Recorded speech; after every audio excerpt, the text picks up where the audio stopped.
Et notre invitée politique ce matin, c'est Charlotte Caubel. Bonjour. Bonjour. Merci beaucoup d'être là, secrétaire d'État chargée de l'enfance.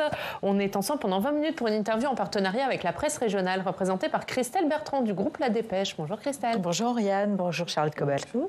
On a évidemment beaucoup de dossiers liés à l'enfance, à la petite enfance à voir avec vous, mais d'abord quelques mots de politique, puisqu'on a appris hier que la présidente de la Commission des affaires sociales à l'Assemblée nationale, qui est donc membre de la majorité présidentielle, a saisi Éric Coquerel, le président de la Commission des finances, sur la recevabilité de la proposition de loi du groupe Lyot pour abroger la réforme des retraites. Est-ce que la majorité présidentielle et l'exécutif vont tout faire pour que ce débat n'ait pas lieu ? Alors, je crois quand même que cette proposition de loi, il faut le dire, elle est absolument inacceptable politiquement, puisqu'elle vient potentiellement annuler 175 heures de débat. Voilà. Donc, en ce sens, la majorité est quand même contre le principe même qu'une proposition de loi vienne annuler tous les débats qui ont lieu autour de ça. Et puis, évidemment, on a un gros sujet autour de de l'impact de cette loi, notamment en matière de finances publiques, puisque tranquillement, elle impose 12 milliards d'euros de plus de dépenses dans notre pays. Donc oui, on fera tout pour que ce débat n'ait pas lieu. Il est illégitime politiquement, techniquement, et il met en danger à nouveau nos finances publiques. Est-ce que vous ne craignez pas que ça jette à nouveau de l'huile sur le feu ? Est-ce qu'il ne vaudrait pas mieux que ce débat ait lieu à l'Assemblée, puisque vraisemblablement, de toute manière, le Sénat ne votera pas le texte, de manière à permettre un dernier débat ? Vous avez compris quand même que l'opposition cherche à complètement phagocyter, embolir le débat, et maintenant cherche à réouvrir un débat qui a lieu. Donc on peut continuer avec ce débat à faire tout pour faire en sorte de déterminer qu'il n'ait pas eu lieu. En réalité, ce débat a eu lieu. On le redit, il y a eu 175 heures de débat au total. Mais les oppositions disent on n'a pas voté. À l'Assemblée nationale. Très bien, mais parce que justement, elles se sont elles-mêmes retrouvées prises à leur propre jeu avec, je le rappelle, un tombereau d'amendements qui ont bloqué les délais et qui ont fait qu'effectivement on est passé au 49.3.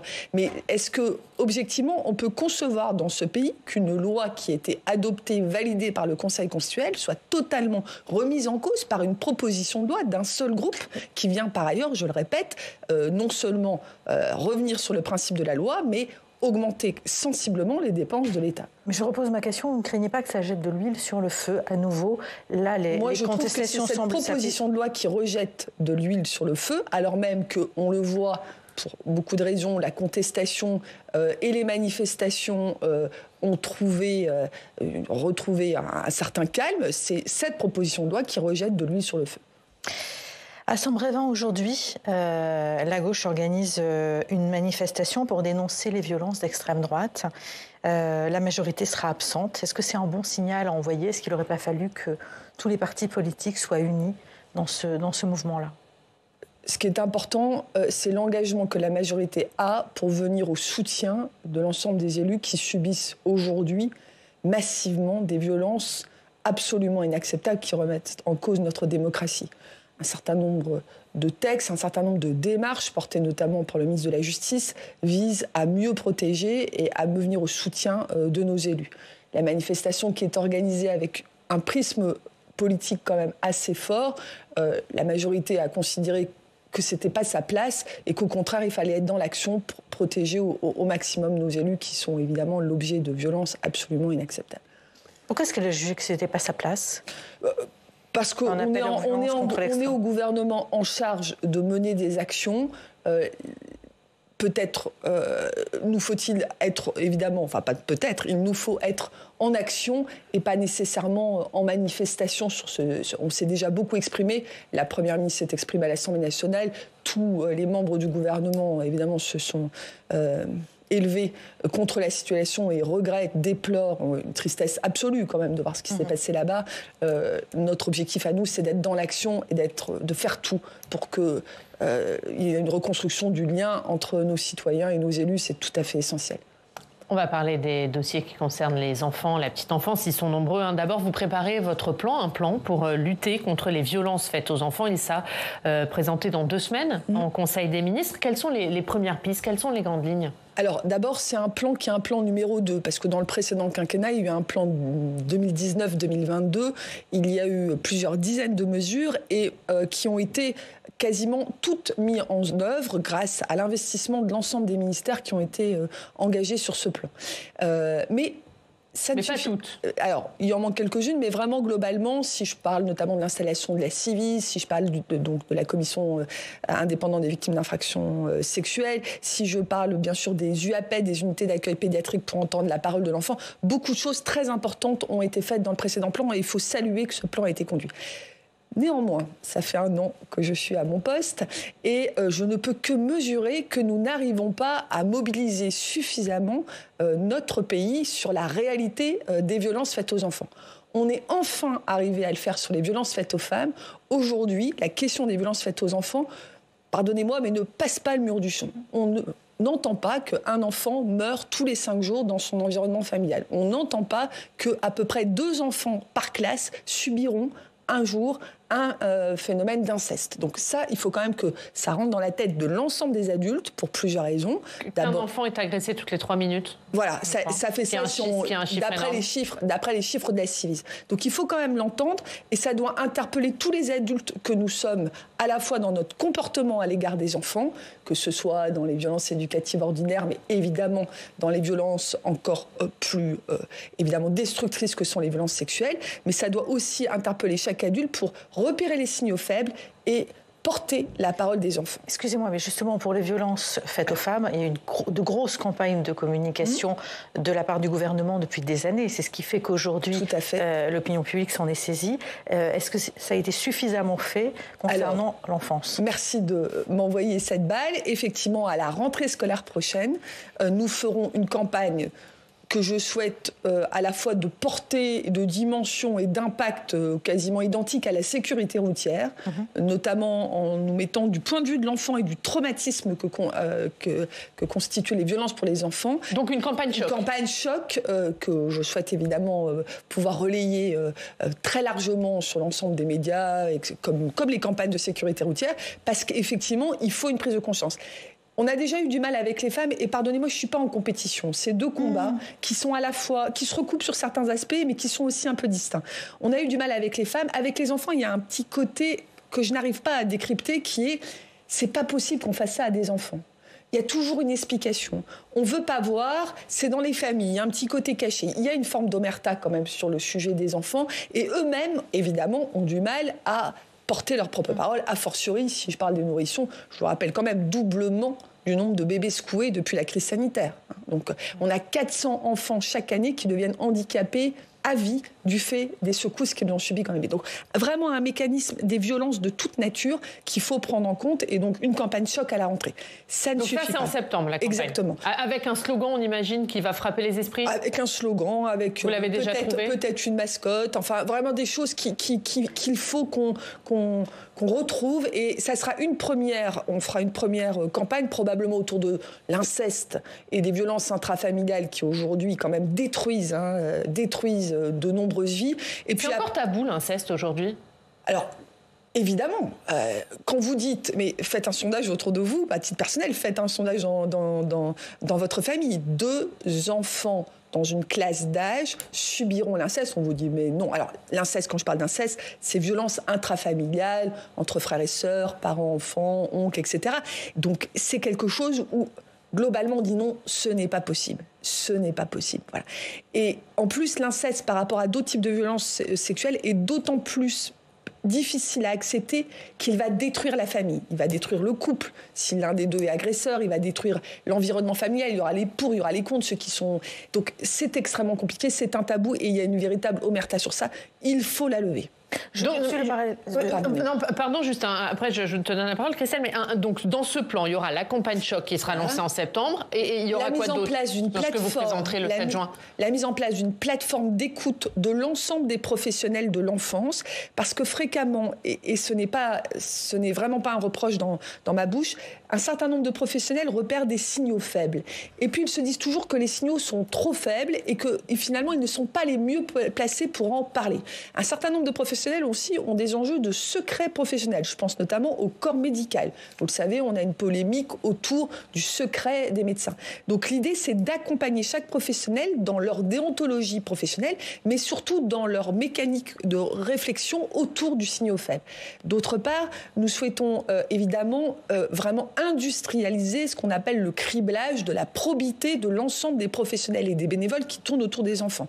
C'est une obligation qui découle d'une loi du 7 février 22. Maintenant, il faut vraiment que la moindre personne qui rentre dans un foyer, qui rentre dans une école, on en vérifie évidemment la probité. Voilà, ces 3 axes en particulier, mais évidemment, il y a beaucoup d'autres dispositifs. Je continue le parallèle avec ce qui a été fait concernant les violences faites aux femmes. Beaucoup a été fait auprès des services de police pour que les plaintes soient mieux accueillies. Aujourd'hui, ce n'est pas forcément le cas concernant les plaintes concernant les enfants. Est-ce que vous travaillez avec Gérald Darmanin là-dessus? Est-ce que quelque chose va être fait en la matière? Paradoxalement, sur le sujet des enfants, cette question de la formation et de la sensibilisation des professionnels, elle date de très longtemps. C'est les fameuses lois Guigou de 1998 qui ont cherché déjà à élargir la prescription et à prendre en compte la parole de l'enfant. Moi, je le dis, on a eu l'affaire Outreau qui a tétanisé la chaîne judiciaire. Et aujourd'hui, il faut dépasser Outreau. Ce que nous livre la Ciivise fait que nous ne pouvons plus nous arrêter à cette situation qui a découlé notamment de l'affaire d'Outreau, qui a quand même beaucoup compliqué les choses.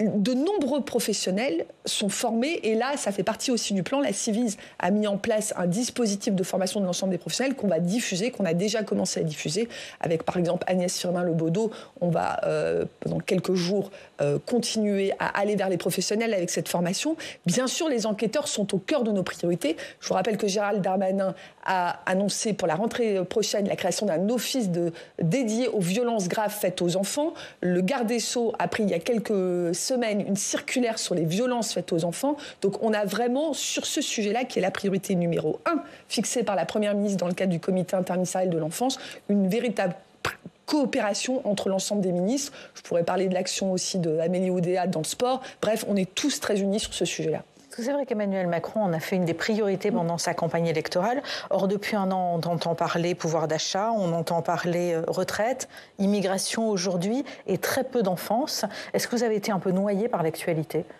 Alors, il y a beaucoup de sujets d'actualité, mais j'allais dire que tous ces sujets-là, pardonnez-moi, souvent ont un volet enfance. Je le dis, et je ne l'ai pas dit au moment où vous m'avez posé la question, mais même le sujet retraite, il est aussi pour nos enfants.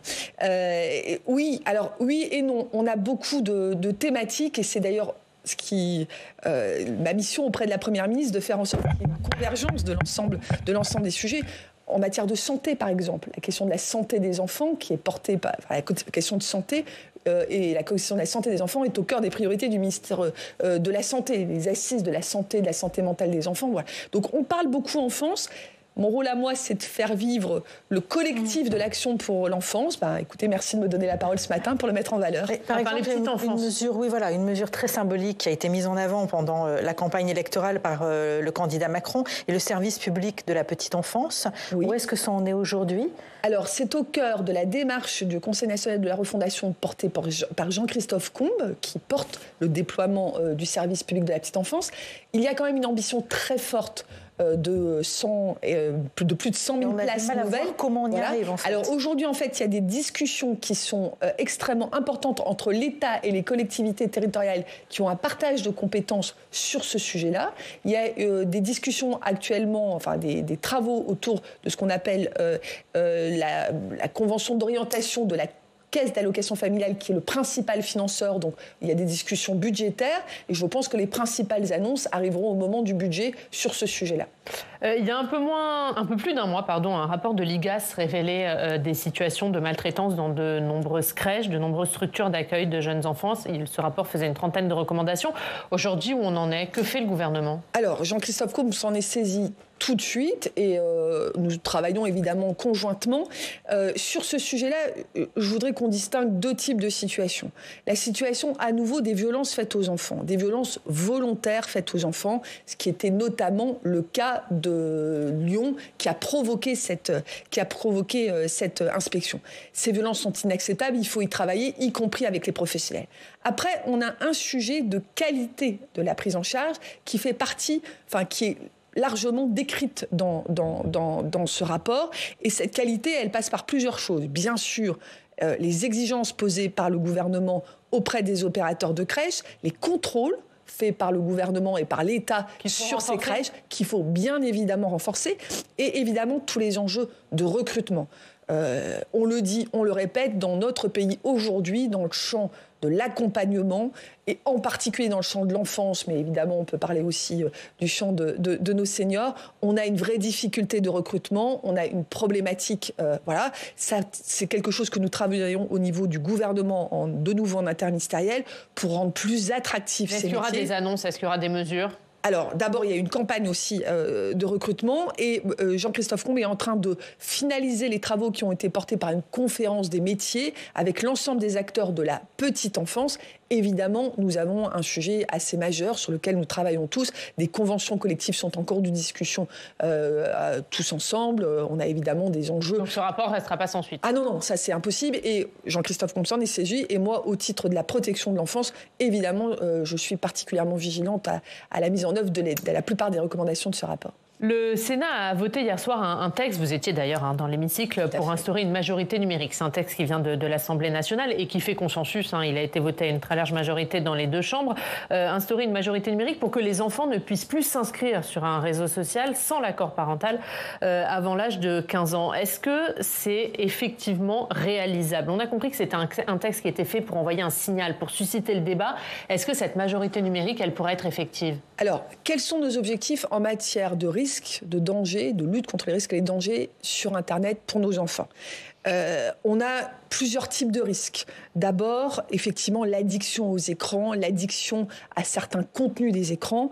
D'autre part, les violences commises sur les enfants par le biais d'Internet, je pense au cyberharcèlement, la protection de l'image, qui est un troisième événement, et bien sûr tous les enjeux de pédocriminalité. Quels sont nos leviers ? Former, éduquer nos enfants, sensibiliser, former les familles. Aujourd'hui, 40% des familles ne savent absolument pas quoi faire avec le numérique des enfants. Il y a quelques semaines, nous avons fait une campagne extrêmement dynamique pour dire « Vous apprenez à vos enfants à nager, apprenez à vos enfants à surfer sur le net ».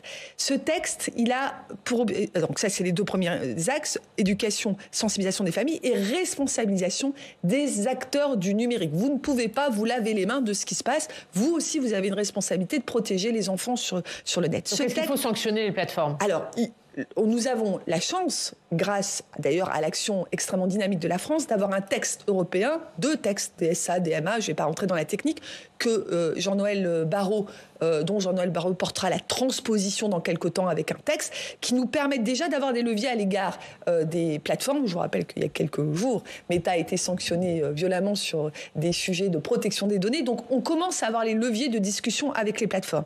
Ce texte-là, porté par Laurent Marcangeli, il est important parce qu'en fixant une majorité numérique, il dit aux parents, en dessous de 15 ans, vous ne pouvez pas ne pas vous intéresser à ce qui se passe sur les réseaux avec vos enfants. Il dit aux enfants la même chose. Vous êtes obligés d'entrer en discussion avec vos parents. Et il dit aux plateformes, il est de votre responsabilité de vérifier ce qui se passe en dessous de 15 ans. Je vais vous donner un exemple. Chaque mois, Meta ou TikTok supprime, grâce à l'intelligence artificielle qui a certains beaux côtés, des comptes d'enfants de 10 ou 11 ans en se rendant compte des contenus qui traduisent le très jeune âge de la personne qui est sur le réseau. Donc avec des mécanismes d'intelligence artificielle, avec des mécanismes de vérification d'âge, on arrivera à mettre en place ce seuil de 15 ans qui me paraît tout à fait essentiel. Vous avez pointé du doigt un réseau en particulier ces derniers temps, TikTok. Est-ce qu'il y a un problème TikTok ? Vous dénonciez par exemple des incitations à l'automutilation. J'ai fait la vérification moi-même, en effet, ça existe. Pourquoi est-ce que rien n'est fait aujourd'hui ? Est-ce que c'est si compliqué ? Alors, vous parliez d'une interdiction pure et simple pour les adolescents. Est-ce que c'est toujours à l'ordre du jour ? En tout cas, ça fait partie bien évidemment des leviers que le gouvernement n'hésitera pas à mettre en œuvre si TikTok ne rentre pas ou ne maintient pas son action, ne renforce pas son action dans le dialogue que le gouvernement, sous l'impulsion du président de la République qui a mis en place le laboratoire protection de l'enfance le 10 novembre dernier, si TikTok ne participe pas totalement sincèrement aux travaux que nous avons. Oui, vous en êtes où aujourd'hui ? Alors, il y a des discussions dans ce laboratoire. Le président relèvera les copies le 10 novembre prochain, donc autant vous dire que le calendrier, on l'a. TikTok vient d'envoyer quelques signaux positifs, notamment cette plateforme va afficher, le temps d'écran, le temps d'utilisation de TikTok. C'est toujours pas le cas aujourd'hui. Donc, ils s'y sont engagés, donc on verra le 10 novembre s'ils se sont engagés. Ouais. Donc il y a trois sujets. Moi, je sais que j'ai des relations extrêmement régulières avec les acteurs français de TikTok et quand il y a des choses qui me dérangent, je constate que si je les signale, ça réagit quand même extrêmement vite. Donc on est dans un dialogue extrêmement ferme. Si ce dialogue n'aboutit pas à résoudre ces problématiques, notamment de messages totalement viraux qui conduisent à des problématiques de santé mentale et de santé physique de nos enfants, je pense que le président et le gouvernement n'aura aucune hésitation. On se laisse jusqu'au 10 novembre prochain, notamment puisque le président relèvera les copies de ce que propose. Une manière de mettre la pression sur TikTok pour que... Totalement. Il faut être aussi assez réaliste. Moi, on en a beaucoup discuté, notamment avec Jean-Noël Barrot. L'interdiction pure et simple d'un certain nombre de réseaux est aujourd'hui quelque chose de pas facile à réaliser. Par ailleurs, on sait aussi que TikTok, bien pris et bien poussé, peut inciter des enfants et participer au développement d'un certain nombre de passions positives. Donc, on est toujours dans une logique de dialogue. Si le dialogue n'aboutit pas à des objectifs qui sont les nôtres, qui sont la santé et la sécurité de nos enfants, on n'aura aucun état d'âme. Un dernier sujet qu'on voudrait aborder avec vous, il nous reste 2 petites minutes, c'est la question des mineurs étrangers isolés, les mineurs non accompagnés. C'est un sujet sur lequel vous travaillez. Vous avez notamment travaillé dessus avec Gérald Darmanin, avec François Sauvadet, qui est le président de l'Assemblée des départements de France. Les départements sont inquiets, ils parlent de situation explosive. Est-ce qu'il faut les aider ? Est-ce que l'État va les aider financièrement ? Alors d'abord, l'État aide aujourd'hui financièrement les départements sur cette question-là. Mais pas suffisamment, le reste à charge est énorme. L'État finance notamment toute la partie préalable à l'évaluation de la minorité jusqu'à ce que la personne qui se prétend mineure soit qualifiée de mineure. C'est l'État qui finance à la fois l'évaluation et la mise à l'abri. Mais on est dans une situation évidemment extrêmement particulière. La réouverture des frontières, la crise post-crise sanitaire, la crise, l'inflation, etc. font qu'on a une forte pression et qu'on voit arriver aujourd'hui non seulement des enfants en nombre comme il y a 3 ou 4 ans, mais aussi des enfants beaucoup plus jeunes. C'est évidemment un enjeu extrêmement fort pour les départements parce qu'en vertu de nos conventions internationales auxquelles je tiens, il y a quelques semaines, j'étais à l'ONU pour défendre la place de la France dans le respect de la Convention internationale des droits des enfants. C'est un message aux républicains, ça ? C'est un message aux républicains. Il ne faut pas mettre en cause les traités ? Il ne faut pas remettre en cause les traités, qu'ils soient européens ou qu'ils soient nos conventions internationales. Un enfant isolé doit être protégé dans le dispositif de protection de l'enfance. Une fois qu'on a dit ça, il est de ma responsabilité et de celle du gouvernement d'être aux côtés des départements pour que cet afflux d'enfants mineurs isolés ne viennent pas mettre en difficulté de manière majeure les départements qui ont déjà fort à faire, parce que dans le contexte de violence dont je vous ai parlé sur les enfants, aujourd'hui, dans certains départements, on a plus de 30% en plus de placements d'enfants de notre territoire. Et donc, ce double afflux de mineurs isolés et d'enfants à placer met en difficulté l'ensemble de la structure de protection de l'enfance, qui est elle-même déjà en difficulté. Donc il y aura une aide supplémentaire de l'État. Il faut qu'on soit au soutien des départements. C'est le travail que je fais financièrement. Dans l'action de l'État, c'est aussi l'école, c'est aussi la santé, c'est la justice. Moi, j'ai mis en place plusieurs comités de département de protection de l'enfance sous l'autorité des préfets et des présidents de département en présence de l'autorité judiciaire pour que l'action soit très coordonnée. Un plan de financement qui va être annoncé ? En tout cas, actuellement, nous travaillons sur toutes ces questions de financement. Ça fait des années que les départements se plaignent. Je le sais. Ils y mettent beaucoup d'argent, mais l'État met aussi beaucoup d'argent avec l'école, la santé et la justice. Il faut que tout ça se coordonne mieux. Il faut bien évidemment évaluer et venir au soutien. Je pense notamment aux départements limitrophes de la frontière italienne qui voient aujourd'hui un afflux de mineurs. Nous y travaillons. Le président Sauvadet le sait, les présidents des départements le savent. Je suis à leur côté. L'État prendra ses responsabilités et permettra aux départements d'assumer. Un calendrier qui a été fixé On est actuellement dans les discussions. Il nous faudra des décisions à très court terme, des décisions de moyen terme et des décisions de long terme. J'y travaille avec énormément d'applications. Merci Charlotte Caubel. Merci beaucoup d'avoir été notre invitée ce matin pour parler de ces sujets évidemment qui sont très concernants. On regarde la une de la Dépêche, soignants, profs, élus, stop à la violence. C'est à la une de votre journal, Christelle. Merci beaucoup. Merci Charlotte Caubel. On passe au Club des Territoires.